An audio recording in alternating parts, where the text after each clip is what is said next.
my water just broke. I felt like things really intensified. She was right there and she was coming. It was an amazing feeling. I'm gonna cry just thinking about it. I could feel her head.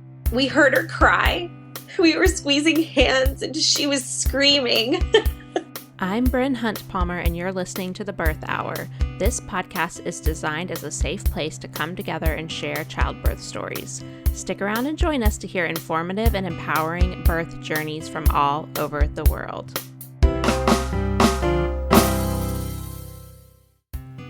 Today's episode is sponsored by KiwiCo. I love finding activities that keep my kids occupied for more than a couple of minutes and are fun for me to do with them. If you have a little one at home, switch things up this new year with a Panda Crate box from KiwiCo. Panda Crate is a subscription box filled with playful, open-ended activities backed by research and designed especially for naturally curious and creative babies and toddlers. With a Panda Crate subscription from KiwiCo, your baby receives a new crate filled with 2 months worth of products and content every other month. Our older kids have been huge fans of Kiwi Crate for years, which is why I was so excited to learn about the Panda Crate for ages 0 to 18 months. Our littlest loves the activities that come in the box that are interesting and fun, and I love that they're also promoting things like hand-eye coordination and spatial awareness. Panda Crate supports your baby's rapid development in the first 2 years of life with science-backed products that support child-led play and encourage open-ended exploration. Each crate includes age-specific products designed by experts and backed by researchers at Seattle Children's Hospital to help babies at every stage learn by doing what they do best, playing and exploring. Build a foundation for early learning this new year with Panda Crate from KiwiCo. Get 50% off your first month on any crate line with code BIRTHHOUR at kiwico.com. That's 50% off your first month at kiwico.com, promo code BIRTHHOUR. If you're new to the Birth Hour, we would love to share with you about our community over on Patreon. This is a way for you to support the show while also getting unique benefits like access to a private Facebook group, access to all of our archived episodes, that's over 500 additional birth stories not available in your main podcast feed, and other perks like regular Zoom calls, bonus episodes, and more. Head over to patreon.com/birthhour to see the different levels that you can pledge your support at, and we would love to welcome you into this amazing community. I also want to take a minute to tell you about our incredible online childbirth course called Know Your Options. This is 12 modules of evidence-based information taking you from pre-labor all the way through planning for different types of birth, including planned cesarean, unmedicated, induction, basically any way that things could go. We want to make sure you're prepared because, as we know from this podcast, birth is unpredictable. So we will cover all of those things as well as postpartum recovery for you and baby's first few days. And then there's an entire bonus course that comes with this that is all about pumping and preparing for going back to work if that's part of your plan, ways to boost milk supply. All of that comes for free with the Know Your Options course. You can find out more about this at thebirthhour.com/course, and you can use the coupon code 100OFF to get $100 off enrollment. We've just gone through over the last 6 months and updated all of these modules, including adding closed captions to it. So if that's something that you're interested in, that's now available to you. Again, that's thebirthhour.com/course. We would love to welcome you into that education component as well as that community. We have a private Facebook group specifically for our course students that also offers bi-weekly Zoom calls, which has created a really wonderful cohort of people expecting around the same time or going through the same stages. So again, that's thebirthhour.com/course with coupon code 100OFF for $100 off enrollment. Today's guest is Katherine. Katherine talks about her journey to becoming pregnant and how, as a queer couple, they knew they were going to be using fertility treatments to get pregnant, and they were able to get pregnant on their second IUI cycle. She's also a medical professional and had originally planned a hospital birth and then ended up switching to a home birth around 24 weeks pregnant. So we'll hear about that experience as well as her labor around 41 weeks gestation. All right, let's get to Katherine's story. Hi, Katherine. Welcome to the Birth Hour. Thanks for coming on the podcast today. Hi, Bryn. Thanks so much for having me. I'm so excited to be here. Awesome. All right. Can you start by telling listeners a little bit about you and your family? Absolutely. So my name's Katherine. I live in the Berkshires in Western Massachusetts with my husband, Silas, my 2-year-old son, Arlo, our dog, Chestnut, and our cat, Clementine. And I am a psychiatric nurse practitioner. I primarily work in pediatrics right now, but I'm actually pursuing a certificate in perinatal mental health, which is something I'm really passionate about. And I'm also really interested in nutritional psychiatry and functional medicine as well. Very cool. All right. Well, let's get started with your story about getting pregnant. What did that look like for you guys? Yeah, so we are a queer couple. My husband is trans, so we always knew we were going to need some assistance with getting pregnant. So it was around my 30th birthday, and I was really starting to have baby fever. So I asked my primary care physician for a referral to reproductive endocrinology, knowing that it would probably take a while to be processed. So it took about 3 months to get the appointment, and we kind of went in just thinking it was going to be like an initial consultation, like here, hey, this is what you do. But it was really comprehensive. You know, we did kind of have that initial consultation visit and go through the steps, but then they actually did like a transvaginal ultrasound and checked me out. And I should backpedal a little bit. In my early 20s, I had this one summer where I had like gained a lot of weight and I had a lot of acne on my face and my period was super irregular.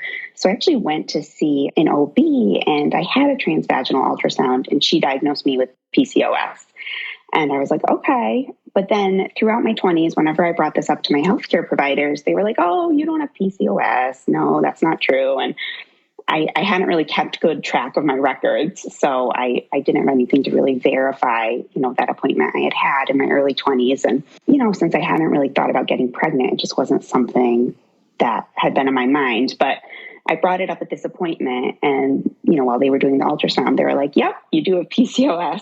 So it was kind of nice in a way because even if, we weren't a queer couple, I still would have needed to see a reproductive endocrinologist. And a lot of times there can be insurance barriers with that. So we kind of got to jump the line in some ways, which was great. So at the end of the appointment, we met, I think it was with the medical assistant. She was like, so when's your next cycle? And I had been tracking my period. And even though it was pretty irregular, it was around like a 35 to 36 day cycle.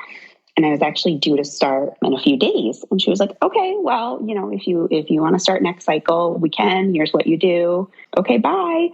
And so my husband and I were like, wait, what? We could start in a few days? And I am a planner and I had kind of been thinking about this for 3 months. So I was definitely ready. And he's a lot more impulsive than me. So we kind of balance each other out.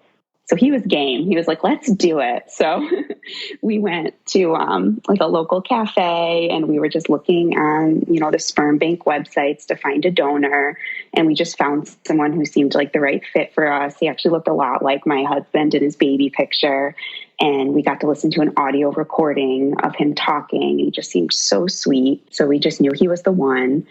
And it all just happened really fast. So we had our first IUI cycle that month after the appointment. We did not get pregnant that first month, but we were really fortunate that we got pregnant with our second IUI cycle. So it was really exciting. It all happened really quickly. And we were just so grateful.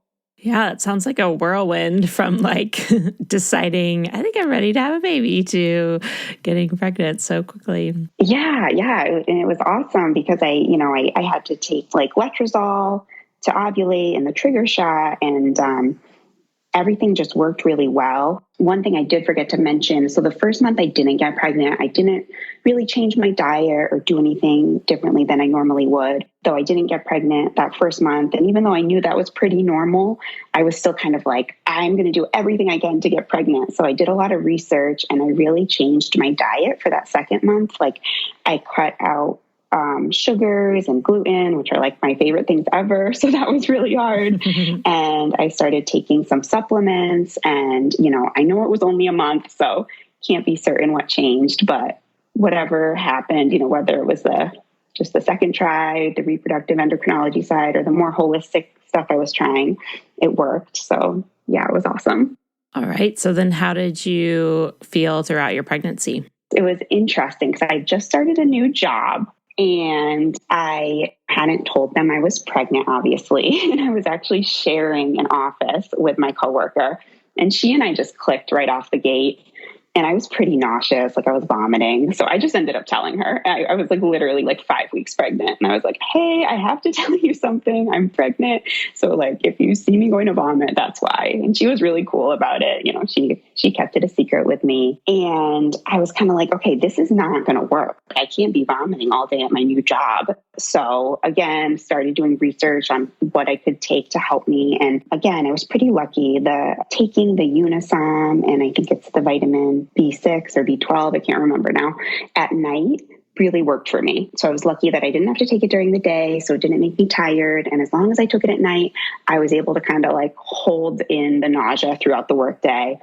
And then I would just come home and crash. I was, so exhausted. I remember I just watched The Real Housewives of New York City from season 1, episode 1. I think there's 11 seasons or something throughout that whole first trimester. I was basically just besides work, all I did was rest.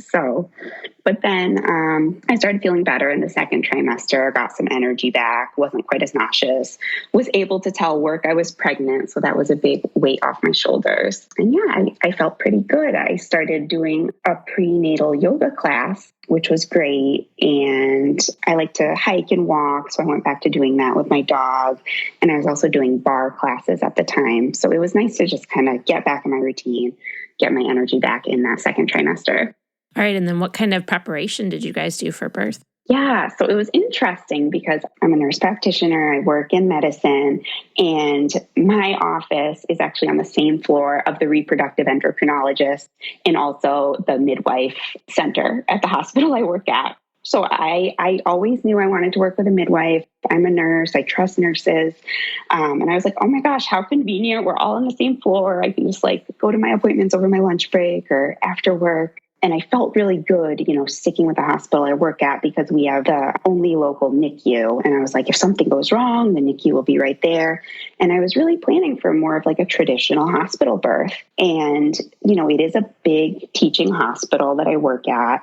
So, one of the things the midwife I was working with told me is I might not be there at your birth. I really recommend you start meeting my other colleagues and rotating through us because you never know who's going to be on call that night. But just because I kept picking that same slot for my appointment because the office was right down the hall, I never really got to meet the other midwives. So in that prenatal yoga class I took, I think I started it early. I think I was 8 weeks along when I started.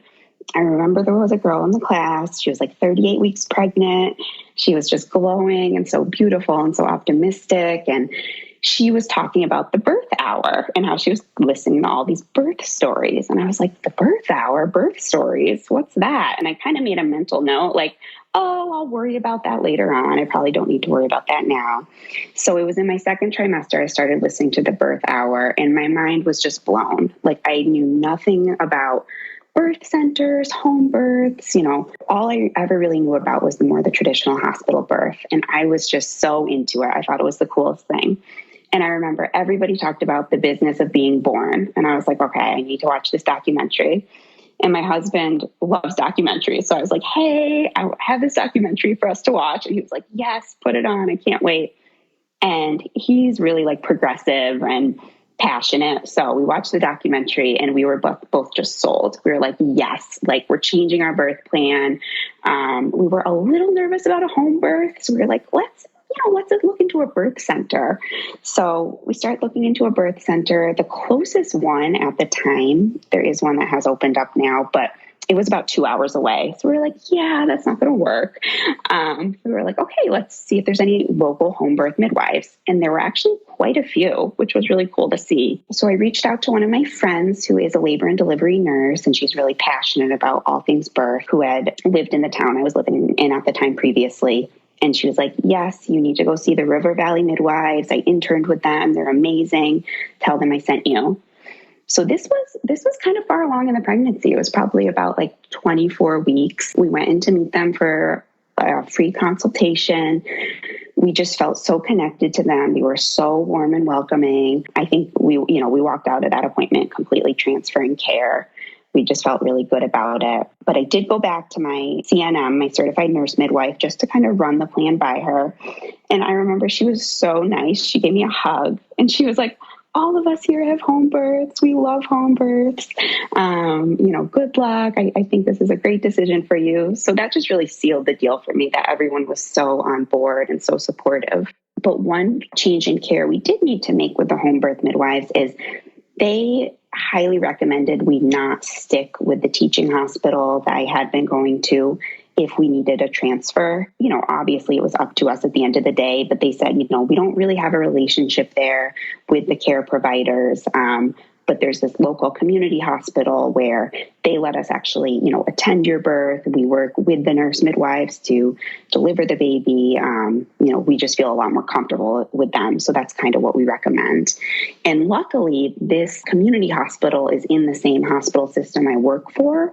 So my insurance covered all of our appointments. So I was really fortunate in that I was able to get the holistic home birth midwife care. But I also got dual care through the community hospital. So I still got all my, regular ultrasounds and testing through them. And they were just wonderful. And I felt so comfortable with them as my backup. In terms of my actual, pregnancy beyond this first trimester, I would say my second trimester was actually, I feel like the hardest, which, I feel like usually people feel better during it. And I did in terms of my energy level, but I had this really strange rib pain that I haven't heard a lot of people talk about before. And it just made it really hard. I was always uncomfortable, just always moving around. And it was in the heat of the summer. So we got one of those big kiddie pools and put it on our porch. And I just remember the only thing that helped me feel better was to float in that pool. And I'm a pretty small chested person. I think I'm a 34. And I remember we measured my chest and it actually expanded to a 38. So I think it was just the way, all my organs were shifting, it just expanded my chest cavity and was just causing a lot of discomfort. Yeah. I actually had something kind of like that too. And I feel like it was so hard to explain that I don't really talk about it. But I remember my midwife saying that it was maybe something called rib out. And now my husband and I always joke, whenever we have some kind of weird pain, we're maybe it's rib out, because it just sounds so made up. But yeah, it was really uncomfortable, shooting pain for me. Okay, well, I'm so glad someone else understands, because I feel like I never hear about it. Yeah. I didn't even know it had a name, so thank you for that. And don't quote me on that. I mean, I never got a diagnosis, but yeah. But I'm glad you had that baby pool. Yes, it really helped. So that actually got better by the third trimester. And I actually really liked my third trimester up until the end, because that rib pain went away. I think the most frustrating thing about my third trimester was I was so hungry all the time, but because of the way my stomach was, it was I could only eat little amounts at a time, or else I'd feel just really, really uncomfortably full. And I'm a foodie. I love to eat. I was I'm pregnant. I want to eat all the time. So that was a struggle. But other than that, I felt good. It was getting into fall now. So we were doing lots of nice hikes outside. I kept up with the yoga, which was just, it was really gentle yoga. But what I loved about it is we'd go around in a circle and I'll kind of talk about how we were feeling, and just having that emotional support with, a group of women who know exactly what you're going through was so nice. I kept up with my bar as well, which I really enjoyed.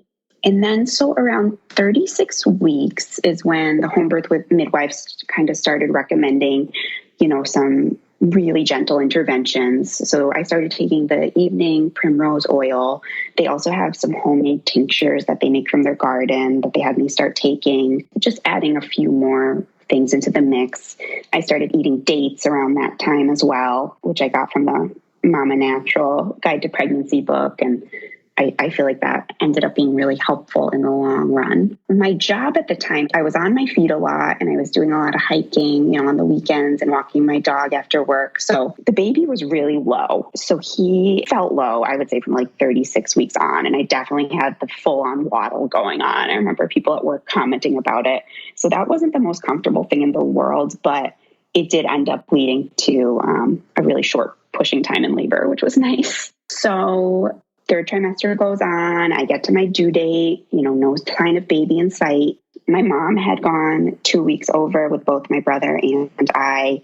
And the midwives, told me it's really normal to go 2 weeks over with your first. So I was kind of expecting that. But I also just had this big fear of what if I go over 2 weeks? Because the home birth midwives had said, if you go over 2 weeks, we can't do a home birth. That would be, a reason for transfer.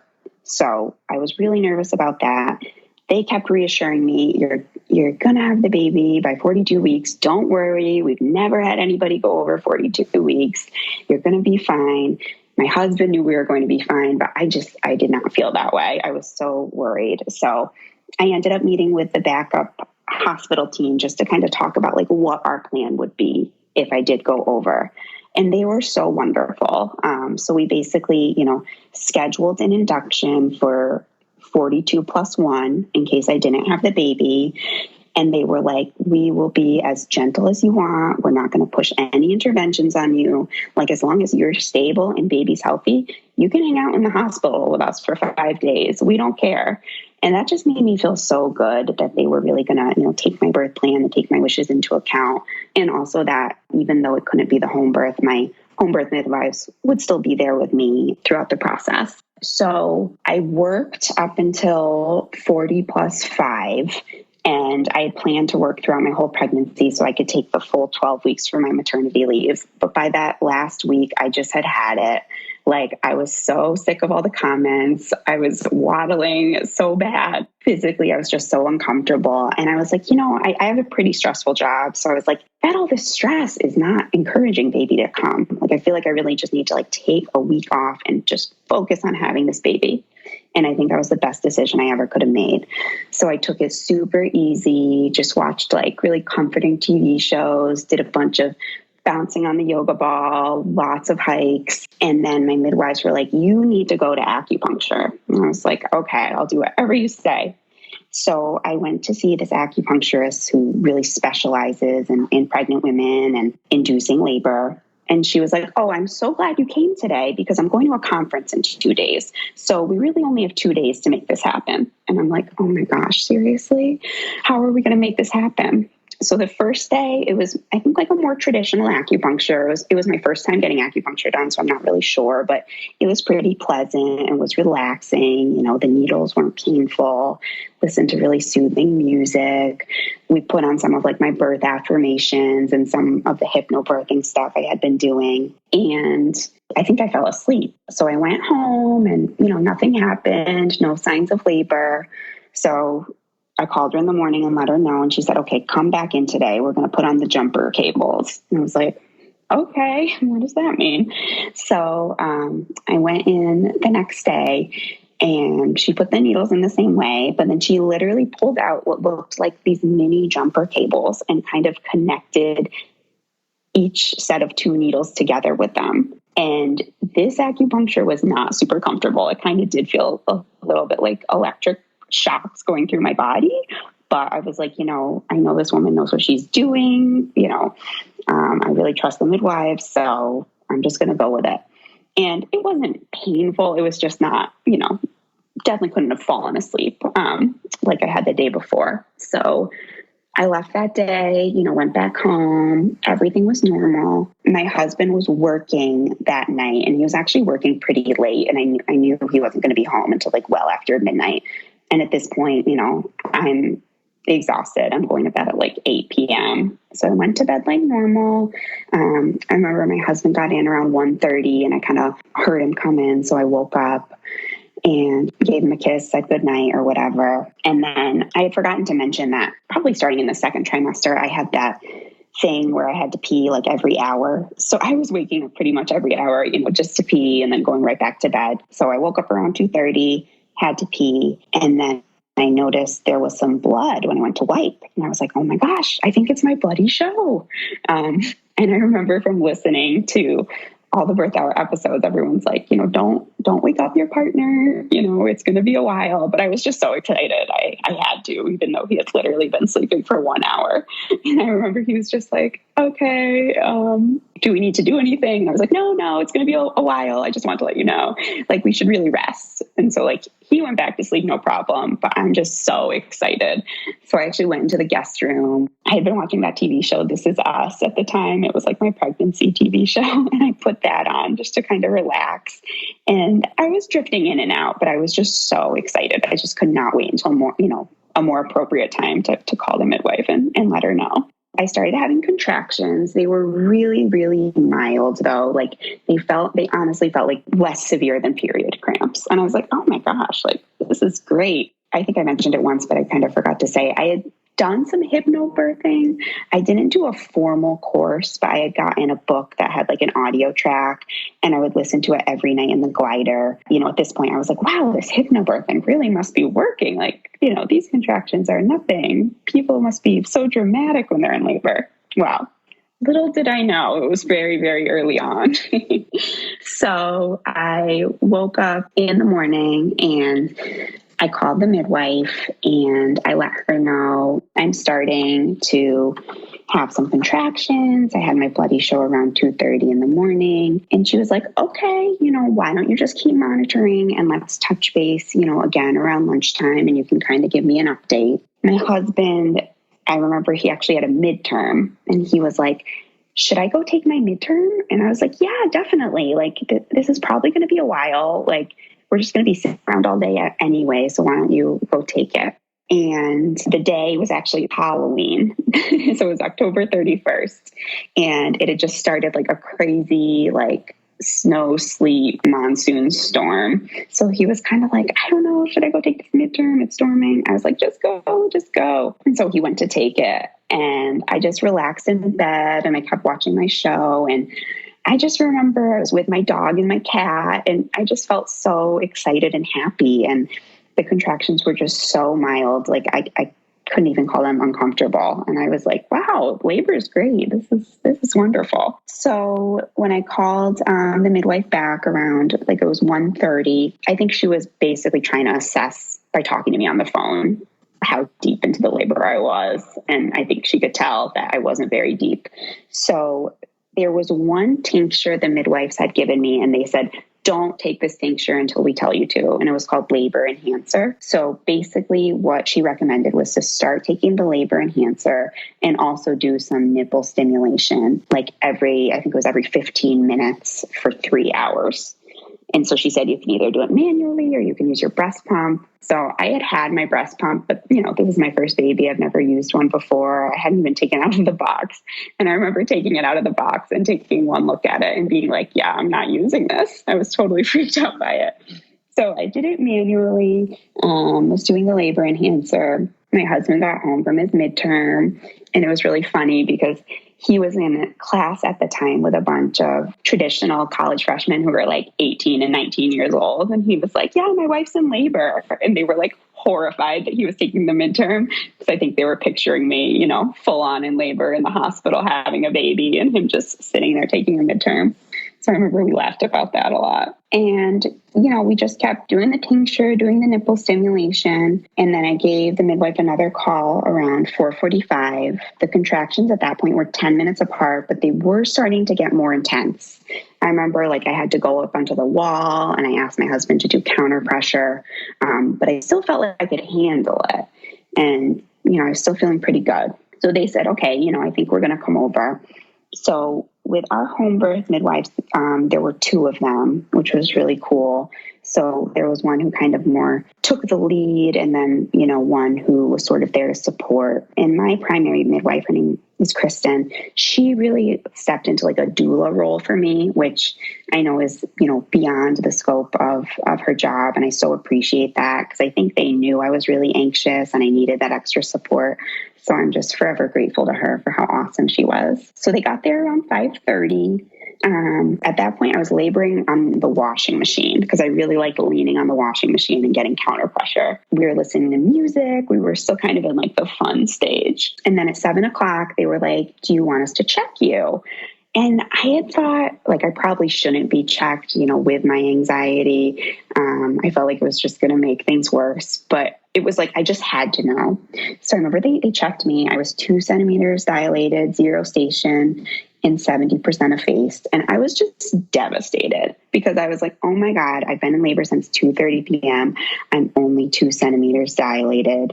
I'm going to end up at the hospital. And I didn't say any of this out loud, but this was sort of the narrative in my head.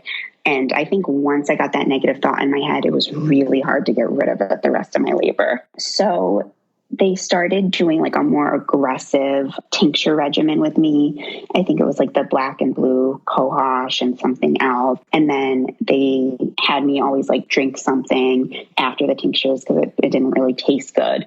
And I remember my drink of choice, because we had, stocked up food and hydration in the house. My drink of choice was blue Gatorade, which I just remember everyone was horrified by. They were like, why is that what you want right now? But it just tasted so good for some reason. And so once we started the more aggressive tincture regimen, I started to get really nauseous and I was like throwing up a lot of blue Gatorade. I started to get really like teary and overwhelmed. Again, I wasn't verbalizing these negative thoughts, but it was like pretty evident that I was struggling. So they were like, you know what, why don't you get some rest? Why don't you go lie down in bed on your side and, hopefully you can sleep in between the contractions. And I was able to sleep in between the contractions, but they were pretty frequent at this point, about every 5 minutes or so. So I'd like pass out into this deep sleep and then just be awoken by this intense pain. And I think it was just that sort of jarring going from sleep to a contraction that was just so strange. And I just remember I needed counter pressure constantly. And that I think is around the time that they kind of were like, I think you're having back labor. And that's why this has been so uncomfortable for you. So that kind of made a lot of sense. So then they kind of wanted me to progress more, even though I was so uncomfortable. So like my preferred way of laboring, like I had said, was just like standing on the washing machine. And they were like, yeah, we're going to have to get you a little more uncomfortable to really move things along. So they had me walking in between the contractions, doing like big like leg lifts. We lived in a ranch at the time, so we didn't have stairs. So we were trying to like just figure out ways to get my body moving more. They knew I loved walks outside. So around 10:30 at night, they recommended going outside for a walk. So mind you, it's Halloween night. It's like a crazy monsoon, wind, rain, sleet storm going on. I'm, pregnant. I'm like 40 pounds heavier than my normal. And my husband and I are about the same size, when I'm not pregnant. And I'm like, what do I labor on? Like, I need to hold something. And they're like, oh, labor on Silas. I'm like, I'm going to knock him over. Like, what? So, but anyway, we tried it. So we go outside. I just remember we're getting pelted with pine cones in our face. I feel like I'm going to knock him over. I mean, it was honestly like a hilarious situation if I hadn't been in labor, but it was really, really quite funny. So I was like, I want to go back inside where it's safe. It's too crazy out here. So at that point, I came back in and they kind of had the idea for me to start laboring on the toilet to kind of open up my pelvis more. And that was so uncomfortable. I absolutely despised the position, but they really kept pushing me to do it. And I mean, these midwives, they know what they're doing. They want you to have that baby as soon as possible. So they kind of were guiding me into these uncomfortable positions because they knew it would work for me. And I was grunting and they were like, you almost sound like you're pushing. I feel like we should check you again. So they checked me again and I was at 4 centimeters and 80% effaced. And they were like, that's amazing, 4 centimeters. They were so happy. But in my mind, I'm like, oh my gosh, like I've only gone from 2 to 4 in all this time. Like, I'm definitely going to end up at the hospital. So my fear just kept growing and growing and growing. And we tried some other positions. We tried the birth stool, just anything to try to really open up my pelvis. I think we tried to do some sleeping in between. And then at about 2 a.m, they checked me again. They said I had a bulging bag. I was 6 centimeters dilated. And they were so pleased with this. They were like, this baby's coming soon. And I think what I didn't realize, even from all the birth stories I listened to, is like, once you do go through transition, how quickly everything goes. So again, in my mind, I was like 6 centimeters, like I still have to get to 10, but I didn't realize like how, the next couple of hours, everything was just going to fly. So I had sort of envisioned like having my baby on my hands and knees. I felt like that just seemed like a really natural position. So I advocated to try laboring in that position. And I just remember it was so uncomfortable. I think because of the back labor. My son has a huge head. And I remember my husband said he could like see his head like bulging through my back. And I think it was just, the position he was in for a long time was really unfortunate. So I was like, well, that's not going to work. So they were like, let's get you back to the toilet. That's really where you're progressing. And I was like, no, I don't want to. But they were like, it's working for you. It's really opening up your pelvis. So I was like, okay, let's do it. So I labored on the toilet. And I remember I was like, I feel like I have to push. And this was around 2:30 in the morning. And so they said, you seem really exhausted. I know you wanted to kind of maybe birth on all fours if you could, but given how uncomfortable that position was for you and how tired you seem, I think we should really just like go to the bed so we can support you as much as possible. And what was kind of cool about the home birth is they had us sort of prep the house beforehand. So they actually had us like make the bed with like a full set of sheets and then put on one of those kind of like plasticky quilted tablecloths and then do another set of sheets. So basically the goal is like, if you do end up birthing on the bed, you can just rip off one set of sheets and the tablecloth and you'll already have a made up bed, which actually came super in handy because I did end up using the bed for the birth. So they checked me again and they were like, you're at 9 centimeters with like a tiny little bit of a lip, you can probably start pushing. And the relief I felt when they told me that, I just had honestly never been happier in my life. So they had me lying in the left side lying position to start. And I felt like it wasn't working. I felt like I couldn't really get the pushing down. So I actually moved onto my back and Silas was kind of holding one of my legs and then one of the midwives was holding my other leg and they were kind of just supporting me. And I remember once I started pushing, you get that relief from the contractions for the first time. And it was just like night and day. Like I was really realized how deep I was in labor land when I was having all those negative thoughts. I almost felt like I was in an alternate reality. But when I'd be in between the contractions and I was pushing, I just felt like myself. And I actually really liked pushing. I felt in control of it. And I only pushed for about 15 minutes. I remember they said, like, do you want to feel the head? And I was just so focused on just getting him out at this point. I was just like, nope, let's just keep going. And then after his head came out, his body came out in the next push. He came right up onto my chest. And I just remember he was so cute. He was like so slimy. And it was like, I remember like having to like hold on to him really tight. And I saw them, they pulled out one of those suction bulbs. So then I think the first thing I said, like, is he okay? Because I saw the suction bulb. And they're like, oh, yeah, he's fine. Like, we're just going to, suction his nose. And then I remember the second thing I said, and I was like, wow, I'm really sorry about that, everybody. That was so dramatic. And I was just cracking up because it was like being in such intense labor land discomfort to the second after I had him, the second he came out of my body, it was like immediate relief, almost as if, nothing had happened. Yeah, that relief is pretty amazing. Oh my God. Yeah. And I remember hearing people talking about it in birth stories. And I was always like, I thought like, no, I'm just going to be so excited to see my baby. But it's almost like the relief superseded my excitement of meeting him. As weird as that sounds. Yeah. You're just kind of like in a trance, I think, sometimes. Exactly. So I just held him on my chest. We tried to start latching right away and they were trying to teach me how to breastfeed, which was super helpful. I birthed the placenta shortly after, which was honestly like nothing compared to labor. The contractions were so minimal for me. Silas was able to cut the cord. We did delayed cord clamping and then he was able to do skin to skin with Arlo while they stitched me up. I did have a 2nd degree perineal tear and also a 2nd degree labial tear. And I remember they gave me 4 stitches total and they numbed me before.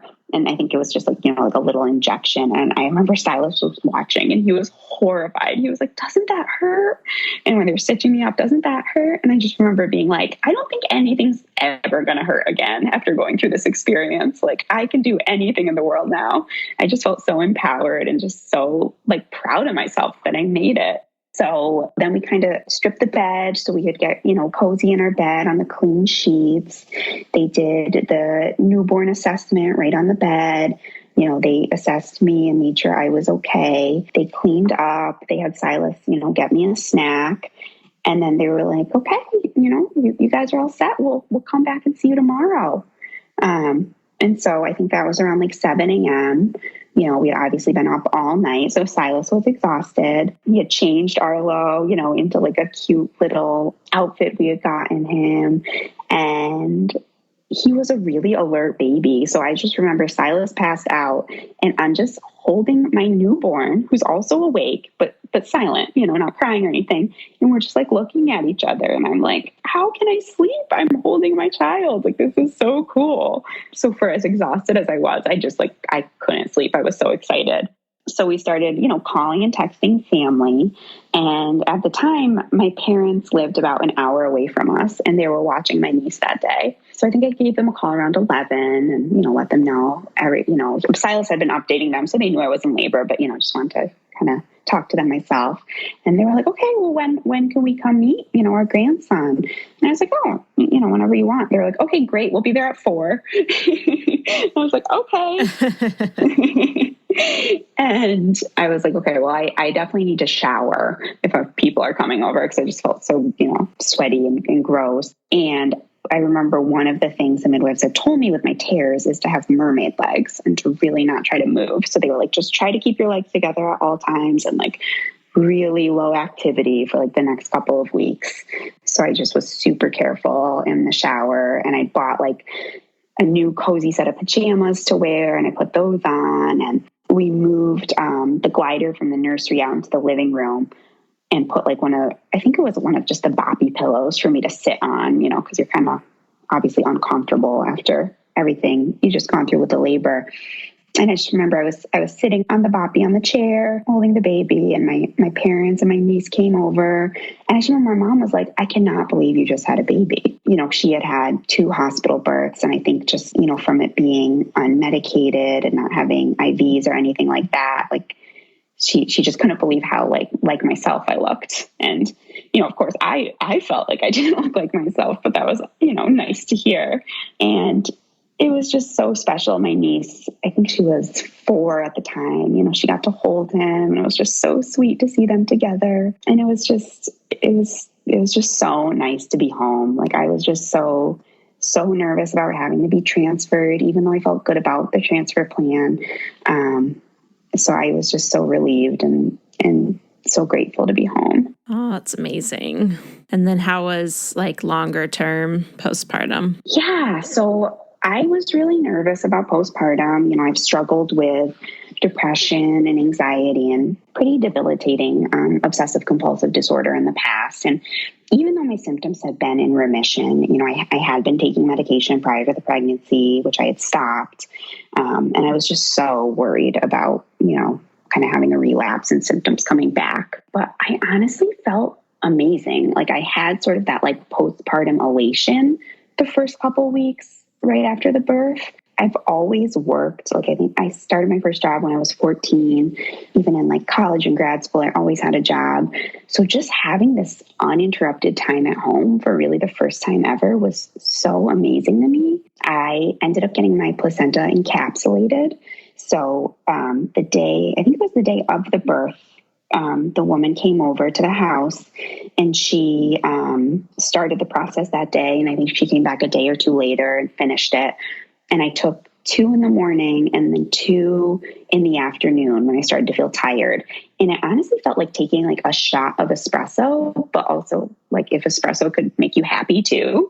It just kind of gave me this like mood and energy boost. And I think, those first 2 weeks, which I know can be like that like wet, weepy period, I feel like I really glided through that. And I really think it was the placenta encapsulation. So I highly recommend that. That's great. Yeah. I feel like I always hear like kind of mixed reviews on that, but that's awesome that it worked so well for you. Yeah, totally. And I didn't have high hopes. I was like, I'll try it. Mm-hmm. It really exceeded anything I could have imagined. I had a lot of support. My husband, he was in school and working, but it was kind of like part-time in both. So the days he wasn't home with me for those first 2 weeks, my mom had just retired. So she would actually come spend a few hours with me. She brought me lunch every day, and she's an awesome cook. So it was just like so nice. And then she'd hold Arlo so I could take a shower or whatever. And he was an awesome newborn. Like, we lucked out. He was so chill. I had 11 weeks off from work because I'd taken that first week when I was still pregnant. And I was really determined to try to focus on his sleep because I'm a person that needs a lot of sleep. And I was so worried about going back to work sleep deprived. So I did the Taking Care of Babies newborn course, starting with him at 4 weeks. And it really worked for him. Like he would sleep like 7 to 8 hours a night as a newborn. We had a pretty good breastfeeding relationship. Our latch was never perfect. And I kind of obsessed about that for a while. But one thing my midwife told me, I think it was our 6-week appointment, she was like, Katherine, he's gaining weight. It's not hurting you. It doesn't really matter if the latch is perfect at that point. And I was like, oh, that's a really good point. And that was something I hadn't really considered. So if that's helpful to anyone, maybe hearing that can be reassuring. He did have some reflux. So I stopped eating dairy because I'm pretty sensitive to dairy. And once I stopped that and we gave him a little probiotic drop, the reflux went away. And he was born November 1st. He just missed the Halloween window because he was born at 4 a.m. So this was kind of like a fun time too, because the holidays were coming up. This was pre-COVID. So things were, it was just kind of a happier world altogether. But it was still flu season, so I wasn't taking him out a whole lot. But we go, once I started feeling more recovered, we go for walks every day, and we just had this sweet little routine. I think, because it was like November, December, around 4 o'clock when it got dark at night, I think that's when I'd get a little sometimes weepy or teary, especially if Silas wasn't home from work yet. But that's when I kind of plop those placenta pills and feel a little bit better. But overall, it was great. I was so happy. I remember I bled for a long time. I bled for 9 weeks. But other than that, it was a pretty good recovery. Where things got more difficult for me was later in postpartum when I went back to work. That's when Arlo really struggled with sleeping. I was really struggling with just being back at work and being away from him. It felt like I lost an appendage. He was my priority. And it's true, every day at work did get easier, but I just felt sad and it just felt wrong that I couldn't just be home with my baby. And that's why, we really need better paid parent leave in our country. I think everybody should have that right and have that choice. And I know I'm so much luckier than other people where I was able to take 11 weeks off, some of it paid. But I think if you want to be home with your baby for a year, you should be allowed to be. So that was hard for me. And then COVID obviously hit in March. I wasn't allowed to start working remotely until May. So that I remember was really hard for me because I was seeing all my patients remotely, but I couldn't work from home. We had just moved to the week before COVID hit. So I had a longer commute to work. And I was that was a struggle emotionally because neither of us were getting sleep at night. I was having a pump. I was away from him, but I was able to start working remotely in May. And I have to say that changed everything. I pumped so much less. I was able to, mostly just breastfeed him. I didn't have to commute. He didn't really get better at sleeping, but not having to commute made such a big difference. And just, if I had a no-show or over my lunch break, I could just go be with my baby. And it was honestly so amazing to have that, and I feel guilty saying that because obviously COVID has been so awful and so devastating, but it was sort of a silver lining in the midst of everything. Yeah, I think that a lot of people experience that and we'll take any silver linings we can get. So no need to feel guilty on that. All right. So what resources do you want to share here at the end? Yeah. So, this is more of a local resource, but if anyone is in, Western Massachusetts or surrounding communities and you want to do a home birth, I cannot recommend the River Valley Midwives enough. They're so amazing and so skilled. Obviously, listening to the birth hour was a huge help for me. I really liked the Mama Natural Guide to Pregnancy and Childbirth. And then anything by Nina Mae Gaskin was really helpful to me as well. And then I think just getting some sort of support. For me, that was my yoga class. But if yoga's not your thing, maybe just even a virtual group with other moms who kind of know what you're going through. It's just really nice to have community. And again, I know that's so hard with COVID, but maybe something virtual. I think those were the biggest things for me. And then where's the best place for people to reach out to you? Probably on Instagram. My username is Keopino, which is Keopeno. All right. Well, thank you so much for sharing today. It was so great to hear your story. Thank you, Bryn. It was great to share it. Thank you so much again to Katherine for sharing her story with us and to KiwiCo for sponsoring this episode. Don't forget you can get 50% off your first month of any crate line, so that includes for your babies as well as your big kids at KiwiCo.com with the code BIRTHHOUR. That's 50% off your first month at KiwiCo.com, promo code BIRTHHOUR. If you want other information from today's episode, head over to thebirthhour.com and search for Katherine's name in the search bar to find her show notes page. Thanks so much for listening. If you enjoyed today's show, head to thebirthhour.com and click Become a Member to pledge your support. And as a thank you, you'll get an invitation to join our private Facebook group and access to exclusive episodes. Your vote of confidence and support means the world to me.